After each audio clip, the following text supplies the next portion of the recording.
कार्यक्रम के सह प्रायोजक हैं। नौमिनी गोल्ड, अनोखी तकनीक है जापान की। दयाल पशु आहार, दूध दमदार, आप शानदार। अन्नदाता,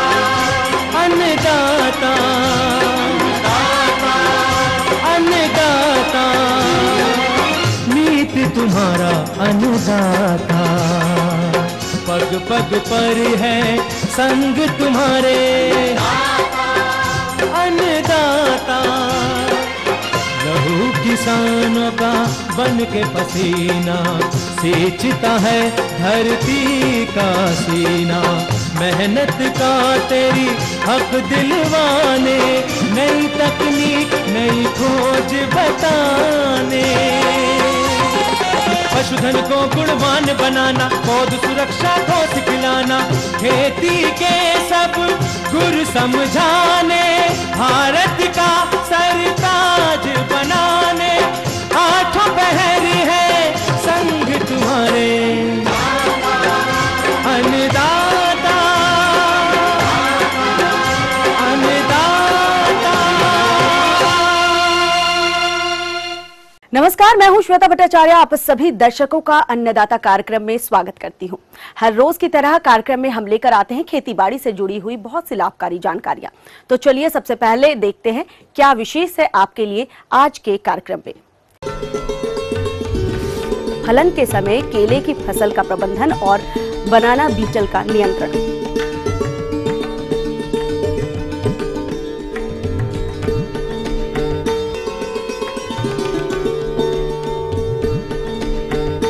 बरसात के मौसम में मछलियों की देखरेख और प्रबंधन।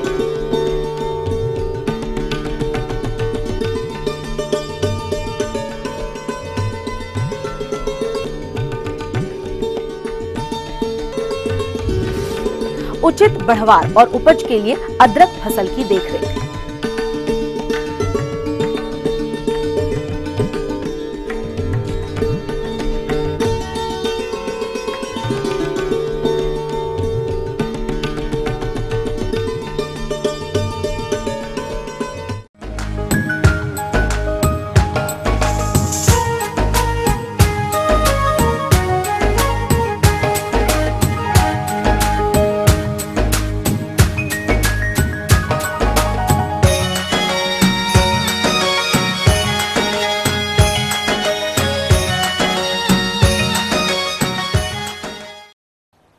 केला की बागवानी हमारे प्रदेश में बहुतायत रूप में की जाती रही है और इसकी बागवानी करके काफी किसान भाई लाभान्वित भी होते रहे हैं। किसान भाइयों, केले की फसल में इस समय फल लगे हुए हैं और इस समय केले की फसल की उचित देखरेख के साथ बनाना बीटल कीट के नियंत्रण पर ध्यान देना आवश्यक होगा, क्योंकि ये कीट फसल को इस समय काफी हानि पहुंचाता है। आइए मिलते हैं रायबरेली के जिला उद्यान निरीक्षक डॉक्टर सुनील से, जो आपको केले में किए जाने वाले प्रबंधनों और बनाना बीटल के नियंत्रण पर जानकारी दे रहे हैं।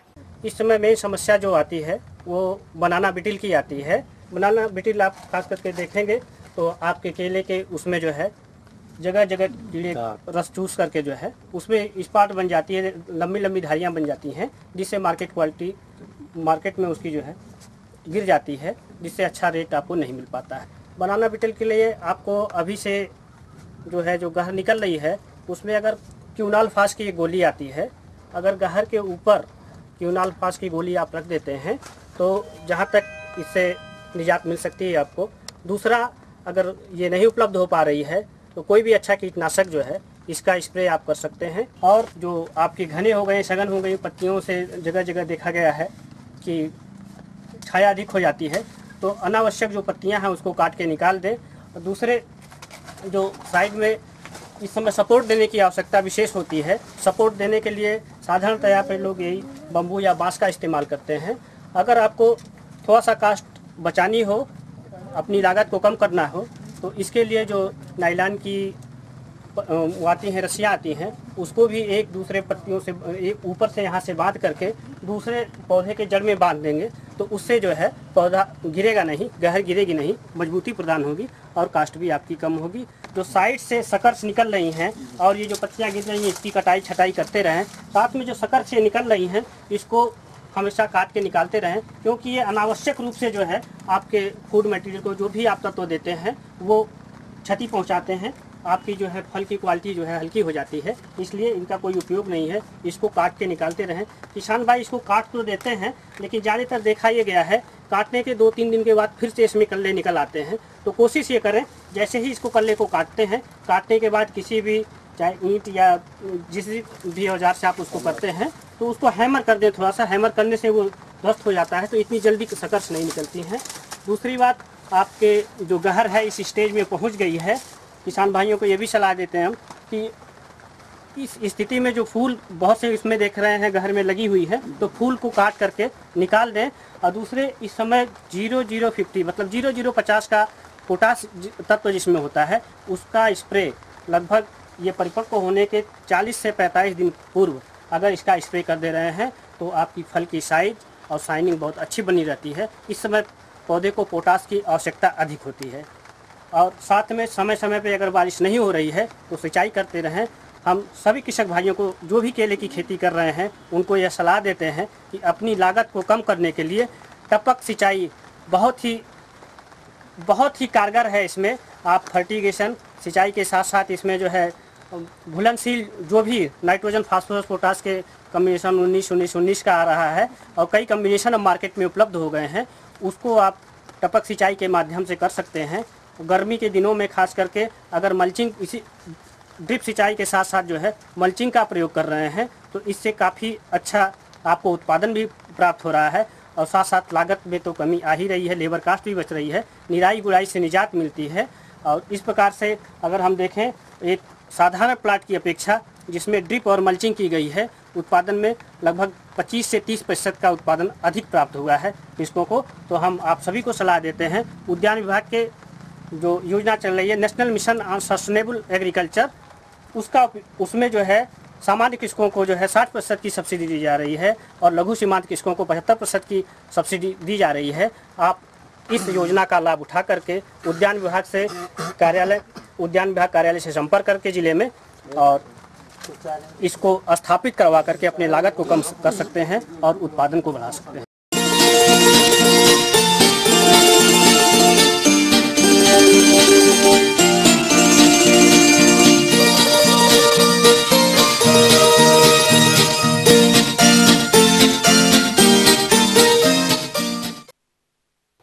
कृषि सह व्यवसाय के अंतर्गत यदि मछली पालन की बात की जाए तो ये उभरता हुआ एक लाभकारी व्यवसाय बनता जा रहा है। तो बरसात के मौसम में कैसे करें मछलियों की देखरेख और प्रबंधन, इस विषय पर जानकारी दे रहे हैं एक विषय विशेषज्ञ डॉक्टर विजय शंकर चौरसिया। जैसा कि हमारे मत्स्य पालक भाई जानते होंगे, इस समय बारिश का मौसम चल रहा है और इसमें मत्स्य पालन में कुछ समस्याएँ आती हैं। इस समय में उसको ध्यान रखने की बहुत आवश्यकता है। पहली समस्या यह है कि जिन मत्स्य पालक भाइयों के तालाब में पानी कहीं नाले से बह के या आसपास के एरिया से तालाब के अंदर प्रवेश करता है, उसमें बहुत सारे ऑर्गेनिक लोड और बहुत सारे अन्य चीज़ें तालाब के अंदर प्रवेश कर जाती हैं, जिसका प्रभाव मछलियों के स्वास्थ्य पर पड़ता है। इस समय जो इसके लिए सुझाव है वो ये है कि 25 किलो चूना, जैसे भी पानी आपके तालाब में ज़्यादा बारिश होती है और तालाब में पानी घुसता है, आप देख लें जब बारिश रुक जाए तो 25 किलो चूना वीकली मतलब एक सप्ताह में एक बार ज़रूर अप्लाई कर दें और इसको जो है तब तक जारी रखें जब तक बारिश का सीज़न चल रहा है। और बारिश अगर खूब हो रही है, पानी आ रहा है, तो आप साप्ताहिक रूप से इसको हमेशा डालते रहें। और दूसरी सबसे बड़ी चीज़ है कि अगर पानी का लेवल आपके तालाब में फुल हो गया है, पूर्ण हो गया, जैसे 5 से 6 फीट जो आपके तालाब की क्षमता है, उसके बाद अब पानी की आवश्यकता बिल्कुल तालाब में नहीं है। अगर उसके ऊपर पानी बढ़ेगा तो वो पानी ओवरफ्लो करेगा। उस समय आप अपने तालाब का इनलेट, अगर उसमें इनलेट लगा है तो उसको बंद कर दें, बाहर से पानी फिर ना लें, क्योंकि बाहर से अगर पानी फिर आएगा तो फिर आपके तालाब में समस्या पैदा करेगा। फ्लड एरिया आपको लगता है कि हमारा तालाब में पानी आ रहा है, आप कंट्रोल नहीं कर पा रहे हैं, उस समय क्या एक तैयारी आप बारिश के पहले कर लिया करें कि जो छोटे में साइज़ का, जिसको मच्छरदानी जाल भी कहते हैं, उसको आप ले करके बंधे पे करीब 3 से 3 फीट ऊंचाई तक का चारों तरफ बंधे पे बांस लगा के, बांस के सहारे उसको जाल को लगा दीजिए, जिससे कि अगर पानी ओवर भी हो, फ्लडेड हो, तो वो पानी जो है जाल के माध्यम से निकले, आपकी मछलियाँ तालाब में सुरक्षित रहें। तीसरी चीज़ आती है कि जैसे ही सितंबर का महीना प्रारंभ होता है, जिसमें बारिश पूर्ण रूप से तो नहीं बंद होती, लेकिन बीच बीच में बारिश होती है और धूप भी खूब तेज़ निकलती है। उस समय तालाब में ऑक्सीजन की समस्या पैदा होती है, क्योंकि टेम्परेचर बढ़ता है। दिन में टेम्परेचर अगर मौसम खुला है तो बहुत तेज़ी से तापमान बढ़ता है, जिससे ऑक्सीजन का लेवल घटता है तालाब में। उस समय आप पोटेशियम परमैंगनेट, जिसको लाल दवा भी कहते हैं, उसका प्रयोग 400 ग्राम प्रति हेक्टेयर की दर से तालाब में उसका छिड़काव 15 दिन में कर दें। इससे आपकी मछलियाँ सुरक्षित रहेंगी, उनमें ऑक्सीजन की कमी तालाब में नहीं होगी और आपकी मछलियों में बढ़वार होती रहेगी। और कभी भी जो है बारिश के मौसम में भी मछलियों को चारा देना ना भूलें, इसलिए कि बहुत पानी है, बहुत सा उसमें ऑर्गेनिक लोड आ रहा है, तो आप उसको फीडिंग जो नॉर्मल फीडिंग देते रहें, क्योंकि वो फीडिंग रेगुलर करती रहेंगी। पूरक आहार के रूप में सरसों की खली तथा चावल की पालिश बराबर मात्रा में मिलाकर देनी चाहिए तथा इसके साथ साथ 1% की दर से विटामिन एवं मिनरल मिश्रण भोजन में मिलाकर प्रयोग करते हैं। ये थी कुछ उपयोगी जानकारियां। अब लेते हैं एक छोटा सा ब्रेक, जल्द लौटेंगे और कार्यक्रम में आगे हैं महत्वपूर्ण जानकारियां। बने रहिए हमारे साथ।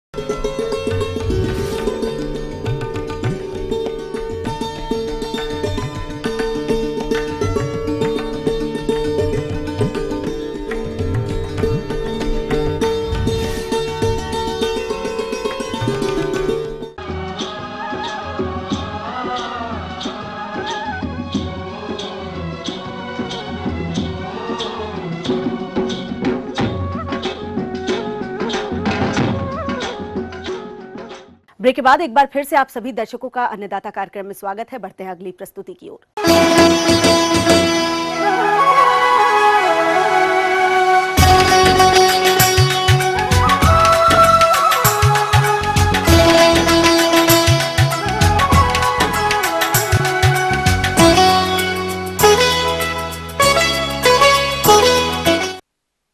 किसान भाइयों, आपने यदि अदरक की खेती की है और आपकी फसल इस समय बढ़वार की अवस्था पर है, तो इस अवस्था पर फसल में निराई, गुड़ाई, सिंचाई, उर्वरक प्रबंधन तथा फसल सुरक्षा इत्यादि कार्यों को उचित विधि से करने की आवश्यकता है। इन प्रबंधनों को कैसे करना, इस विषय पर जानकारी देते हैं विषय विशेषज्ञ डॉक्टर राजेंद्र सिंह नेगी से। अदरक की फसल को सफलतापूर्वक उगाने के लिए आवश्यक है कि हम कुछ बातों को अपने ध्यान में रखें। आपकी जो बीज की बुआई होनी चाहिए, आजकल जो नई पद्धति है कि आप उसको मेड़ पे, जो जमीन से लगभग 25 से 30 एक फीट ऊंची उठी हुई जो मेड़ है, उस पे हमको उसका रोपण करना चाहिए। एक मेड़ से दूसरी मेड़ की दूरी जो है उसमें आप 45 सेंटीमीटर लगभग 1.5 फीट रखें। और जो ये मेड़ है, मेड़ पे आप कम से कम आप 15 से 20 सेंटीमीटर, यानी कि एक एक बीदा, अगर हम हाथ से बात करें तो एक एक बीदा की दूरी पे उसका रोपण कर। जो आपके जो उर्वरक हैं, जिसमें आपका डीएपी है, पोटास है, इन जो डीएपी और पोटास, जैसे आप 50 किलो डीएपी और 40 किलो पोटास, ये उर्वरक जो हैं आप जैसे बुआई के समय उसको खेत में, जब आप मेड़ बनाते हैं, जब मेड़ के रुपाई के लिए मेड़ बनाते हैं, उस समय खेत में ये मिला देना चाहिए। इसी के साथ में सल्फर जो बहुत ही आवश्यक है पोषक तत्व, तो जिंक सल्फेट आपका 10 किलो प्रति एकड़ की दर से उसी समय उसमें मिला दें। रही जो यूरिया की जो मात्रा है, जिसकी हम लोग इसमें अदरक की फसल में करते हैं कि 80 से 90 किलो प्रति एकड़ की दर से उपयोग करना चाहिए। तो यूरिया को आप जैसे आपकी फसल 2 महीने की हो और तीसरे महीने की अवस्था पे, तो 2 मात्रा में इसको बराबर भागों में बांट करके आप एक मात्रा जो है आप बुआई के 2 महीने के बाद और दूसरी मात्रा जो है बुआई के 3 महीने के बाद इसमें दे देना चाहिए। उर्वरक का उपयोग करते समय ध्यान रखें कि पहले जो है खेत से खरपतवार निकाल दें। खरपतवार निकालने के ही पश्चात आप उर्वरकों का उपयोग करें और उर्वरक मिलाने के बाद उसमें मिट्टी चढ़ाने का काम अवश्य करें, जिससे आपके जो उर्वरक हैं वो जड़ क्षेत्र में पहुंचे, जहां आपकी जो अदरक की जड़ है उस क्षेत्र तक वो और पौधे को अच्छी तरह से उपलब्ध हो सके। साथ में पानी की जल निकासी की उचित व्यवस्था रखें। खेत में पानी एकत्रित लंबे समय तक पानी रुकने न पाए, इसका विशेष ध्यान रखें। कई बार ऐसी स्थिति आती है कि 15-20 दिन तक जो है पानी नहीं गिरता है, तो ऐसी अवस्था में आप एक तो हमने जो क्या है कि जो आप लोगों को बताया कि बुआई के समय जो उसमें पलवार कर देनी चाहिए, उसमें जो है फसल को जो है पत्तियों से ढक देना चाहिए, तो इससे भी आपकी नमी सुरक्षित रहती है। क्योंकि जब हम उसमें पलवार कर देते हैं उसमें खरपतवार को वो उगने से रोक देता है। वही आपका जो पलवार जिससे आपने पत्तियां हैं या फिर पुआल है, वो बरसात होने के साथ ही वो सड़ करके उसमें खाद उसकी बन जाती है, जिससे और भी बुरबुरापन आपका मिट्टी का बना रहता है। और अगर आपको ऐसी स्थिति आती है कि जहां पर लंबे समय तक 15-20 दिन तक पानी नहीं गिरता, तो वहां पे आप जो है स्प्रिंकलर सिंचाई पद्धति से उसमें फसल में पानी लगा सकते हैं। जैसे ही आप देखेंगे कि 20 से 25 दिन में इसका जमाव आपका शुरू होता है, तो जमाव के तुरंत आपके 10-12 दिन के बाद इसमें आप, क्योंकि वह अवस्था ऐसी होती है जिसमें कई बार क्या होता है कि एक ही दिन में आपका निरंतर जो है 24 घंटे पानी गिरा और उसमें आपका खेत में पानी भर गया, तो ऐसी अवस्था में उसमें जो है आपके कंद गलन की समस्या उत्पन्न हो जाती है। और ये कंद गलन की समस्या पे आप पत्तियों से देख सकते हैं, उसमें पत्तियों पे पीले रंग के धब्बे बनेंगे या पत्तियां पीली पड़नी शुरू हो जाती है। तो आप इस अवस्था, जैसे ही आपकी फसल उगने के 10 से 15 दिन की अवस्था में है, उसमें तुरंत आप रिडोमिल MZ दवाई जो है, आप इस दवाई को 40 ग्राम प्रति पंप, मतलब 15 लीटर पानी में 40 ग्राम दवाई इस हिसाब की दर से आप इसका छिड़काव कर दें। इस छिड़काव करने से आप अपनी फसल पे में कंद गलन रोग या जो भी उसमें सड़न रोग आ रहा है उसको उस रोग से अपनी फसल को बचा सकते हैं।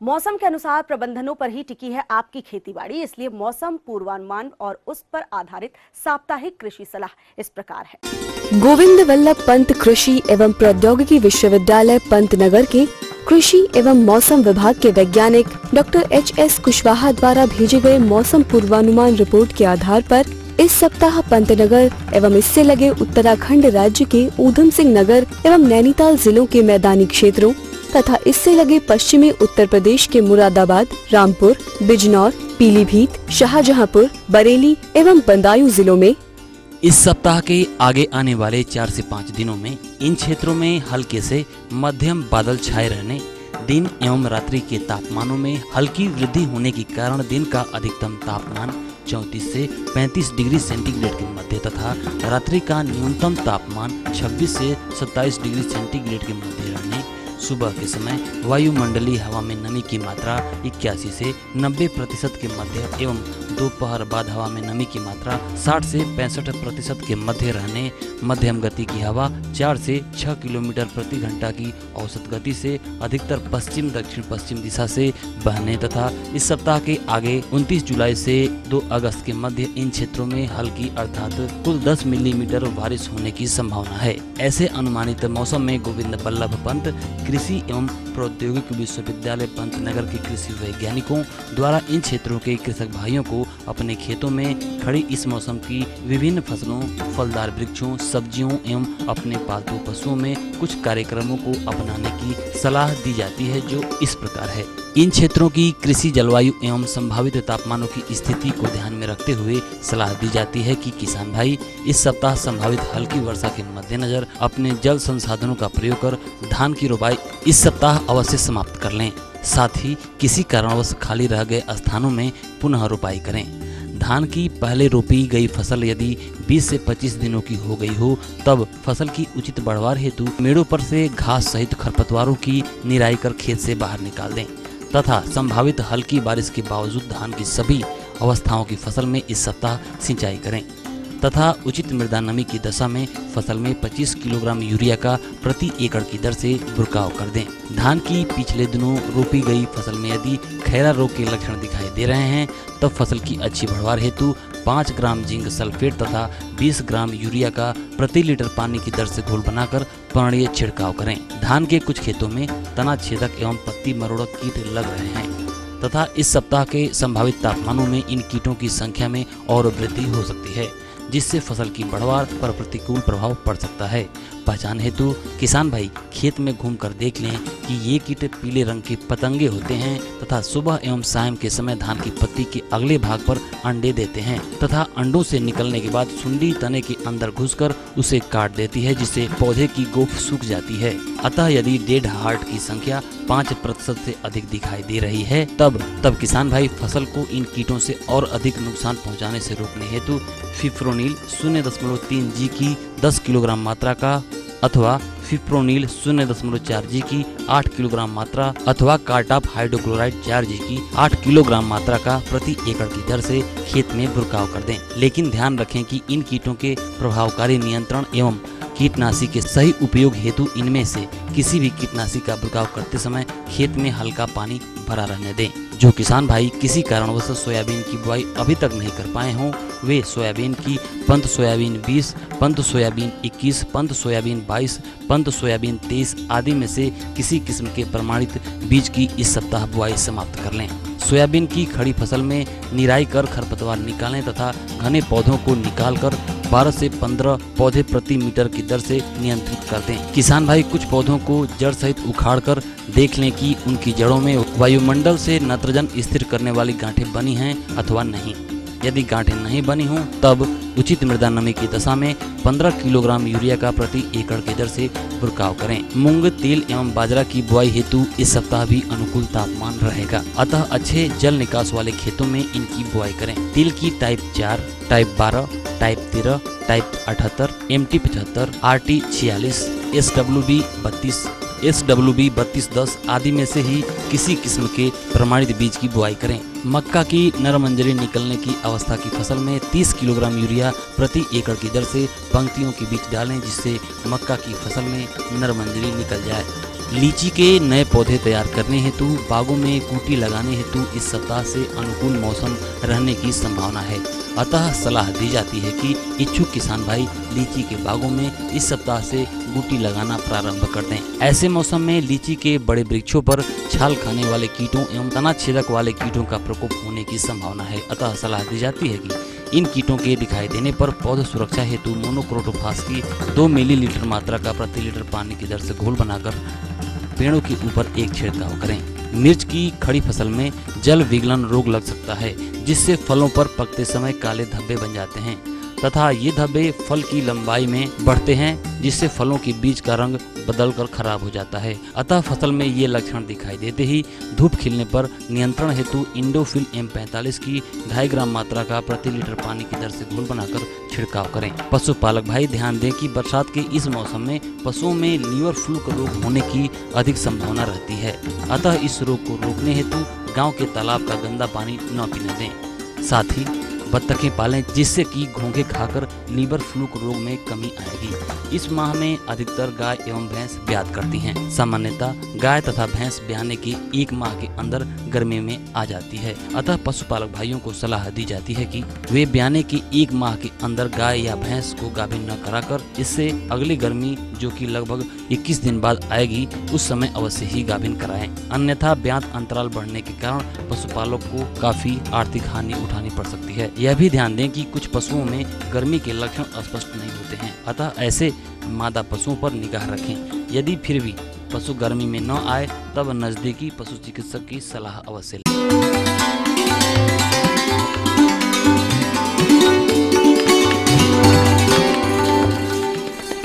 अन्नदाता हेल्पलाइन निःशुल्क फोन संपर्क सेवा के माध्यम से आपके द्वारा पूछे गए प्रश्नों में से 1 या 2 महत्वपूर्ण प्रश्नों को हम अपने कार्यक्रम में शामिल करते हैं। इसी के तहत आज का चयनित प्रश्न और उसका जवाब इस प्रकार है। निःशुल्क अन्नदाता हेल्पलाइन में आज हमने जिस प्रश्न को शामिल किया है उसे पूछा है बिसौना इलाहाबाद के विनय प्रताप कुशवाहा ने। आपने भिंडी की फसल में फल छेदक कीट के नियंत्रण पर जानकारी चाहिए। तो इसके लिए देखिए कार्यक्रम का यह अंश। भिंडी की फसल में प्रमुख कीट जो सबसे ज़्यादा नुकसान पहुंचाता है वो है आपका हेलिकोवर्पा आर्मीजेरा, जो इसकी फलियों में लगता है, भिंडी में लग के छेद कर देता है और भिंडी मुड़ जाती है, एक कॉइल की तरह बना लेती है। तो किसान भाइयों, मैं आपको बताता हूं कि अब इसका प्रबंधन कैसे करना है। समय कीटनाशी पर विस्तार से चर्चा करते हैं। सबसे पहले आपको अगर आवश्यकता हो, समय मिले, खेत को खाली छोड़कर ग्रीष्मकालीन जुताई करना अति आवश्यक है। दूसरा, फसल चक्र का विशेष ध्यान रखें। फसलों को हेर फेर के बोने से भी पर्टिकुलर जो हमारी व्यक्तिगत जो हमारी फसल होती है उस पर भी इससे नियंत्रण किया जा सकता है। इसके बाद हेलिकोवर्पा आर्मीजेरा के लिए सबसे पहले फेरोमोन ट्रैप का इस्तेमाल करें। एक फेरोमोन ट्रैप से का जो खर्चा है 20 से 25 रुपये। तो किसान भाइयों, फेरोमोन ट्रैप अगर मॉनिटरिंग करनी है तो 1 एकड़ में 2 लगा दें। अगर आपको मास ट्रैपिंग करनी है 5 से 10 ट्रैप लगा सकते हैं। वो सारे एडल्ट उसमें आ जाएंगे तो उनकी एगलिंग नहीं होगी। एगलिंग नहीं होगी तो उसमें आपकी फसल सुरक्षित रहेगी। इसके बाद किसान भाइयों, जैसे ही आपको एडल्ट का आगमन की सूचना मिले तो वहाँ पर अंड परजीवी ट्राइकोग्रामा का इस्तेमाल कर सकते हैं। 1 हेक्टेयर के लिए 1 से 1.5 लाख अंड छोड़ने चाहिए, जिसे आपके कृषि विश्वविद्यालय की जैविक नियंत्रण प्रयोगशाला से एक कार्ड के रूप में दिया जाता है, जिस पर 20,000 की मात्रा लगी हुई है। 1 एकड़ में 2 ट्राइको कार्ड लगा करके इस कीट को भयंकर परिणाम आए, इससे पहले इसको अगर लगा देंगे तो आपके खेत में बोरर की समस्या बिल्कुल नहीं रहेगी। यदि ट्राइकोग्रामा उपलब्ध नहीं हो पा रहा है तो 30 ग्राम नीमगिरी के चूर्ण का प्रति लीटर पानी के घोल में छिड़काव करके भी इस कीट का नियंत्रण कर सकते हैं। किसान भाइयों, फसल में इस कीट का यदि प्रकोप अधिक देखा जा रहा है तो ऐसी दशा में रसायन के रूप में 1 मिलीलीटर प्रति लीटर की दर से क्यूनॉल फास का 15 दिन के अंतराल पर छिड़काव करने से इस कीट के क्षति से बचा जा सकता है।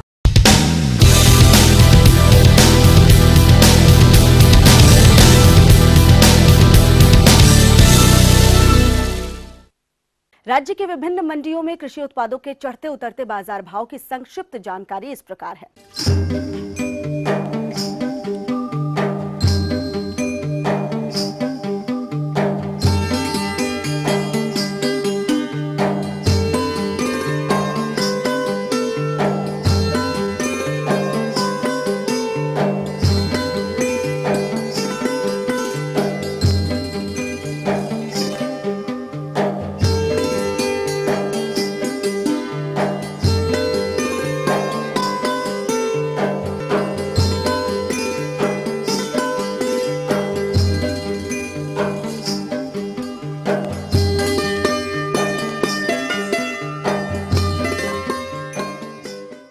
हम ये उम्मीद करते हैं कि आज का कार्यक्रम आप सभी दर्शकों के लिए उपयोगी रहा होगा।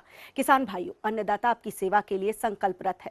कृषि संबंधित समस्या एवं सुझाव के लिए आप हमें इस पते पर संपर्क भी कर सकते हैं। प्रोड्यूसर अन्नदाता, ETV Uttar Pradesh, Uttarakhand, Ramoji film city, Hyderabad 501512। साथ ही आप हमें ईमेल भी कर सकते हैं। हमारा ईमेल एड्रेस है annadatta.up@etv.co.in। इसके अतिरिक्त आप हमें निःशुल्क हेल्पलाइन नंबर 180010845999 पर सुबह 10 से शाम 4 बजे के बीच संपर्क कर सकते हैं। अब आइए देखते हैं कल दिखाए जाने वाले कार्यक्रम की मुख्य झलकियां।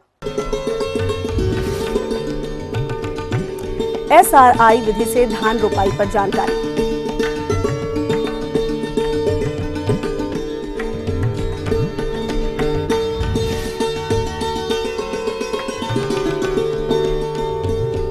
तिल की खड़ी फसल में किए जाने वाले प्रबंधन कार्यों पर जानकारी।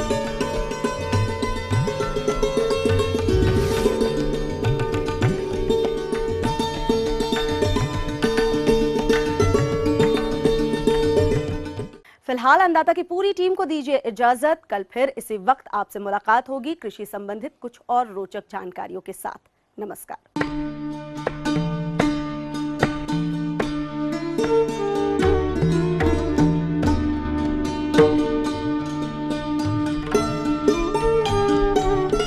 इस कार्यक्रम के सह प्रायोजक थे। नौमिनी गोल्ड, अनोखी तकनीक है जापान की। दयाल पशु आहार, दूध दमदार, आप शानदार।